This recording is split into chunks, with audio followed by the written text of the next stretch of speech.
For years, parents and researchers have raised alarming questions.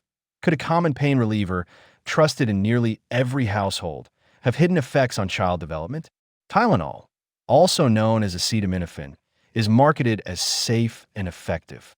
Yet emerging research has sparked a firestorm of debate about its possible link to autism, something Big Pharma would rather keep silent.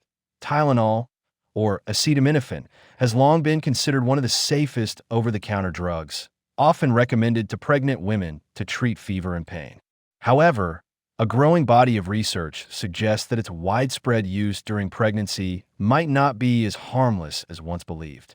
Recent observational studies have hinted at a potential association between prenatal exposure to acetaminophen and an increased risk of autism spectrum disorder, ASD, or attention deficit/hyperactivity disorder, ADHD, in children.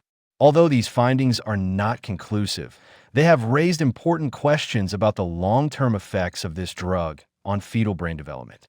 Scientists theorize that acetaminophen can cross the placenta and interfere with crucial neurodevelopmental processes by altering the body's endocannabinoid system, which is critical for brain growth and regulation.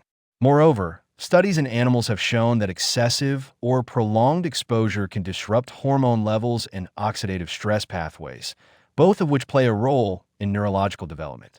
While the evidence is far from a definitive causal link, the consistency of associations across multiple studies has led many experts to call for caution, urging pregnant women to use the drug sparingly and only when absolutely necessary. The pharmaceutical industry, however, appears reluctant to highlight these risks. After all, Tylenol generates billions of dollars in annual sales, and acknowledging even a potential connection to autism could trigger massive lawsuits and consumer backlash.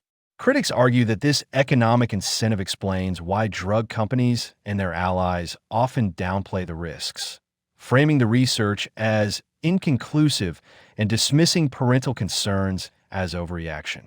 In reality, science progresses through careful questioning, and dismissing these warnings outright could mean ignoring valuable clues about preventable risk factors.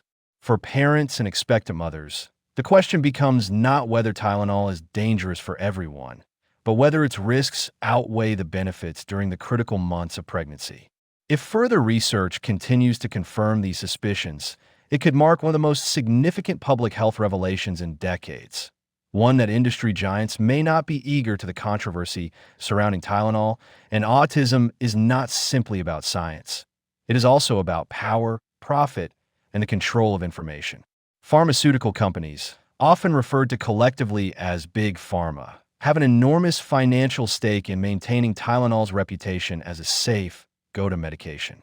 With millions of consumers relying on it worldwide, any threat to its image could cause devastating financial losses.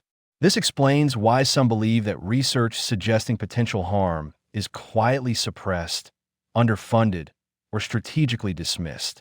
Historically, industries have been known to downplay health risks. Tobacco companies once claimed cigarettes were harmless, and sugar corporations buried studies linking sugar to obesity and diabetes. Critics argue that the same pattern could be repeating with acetaminophen. Although mainstream medical organizations advise cautious but continued use during pregnancy, skeptics claim this stance reflects the industry's influence on regulatory bodies rather than a truly impartial assessment of the data. Parents who have witnessed developmental challenges in their children after prenatal Tylenol use are particularly vocal, demanding transparency, further research, and clear warnings. Yet, public awareness campaigns remain rare, and most consumers are left unaware of the debate unless they actively search for it. Beyond financial motives, the issue also reflects the broader challenge of medical uncertainty. How much evidence is enough to issue warnings? Some experts caution that prematurely labeling Tylenol as unsafe could create unnecessary panic, while others argue that withholding information denies parents the chance to make informed choices. In the end, the heart of the debate comes down to trust in science, trust in regulators, and trust in an industry that profits from our dependence on medication. Until more rigorous studies provide conclusive answers, pregnant women may be wise to limit their use of acetaminophen, relying on alternative remedies when possible, and consulting with healthcare providers about the risks. Whether or not a definitive link between Tylenol and autism is ever proven, the controversy has already illuminated a critical truth. Consumers deserve full transparency, not selective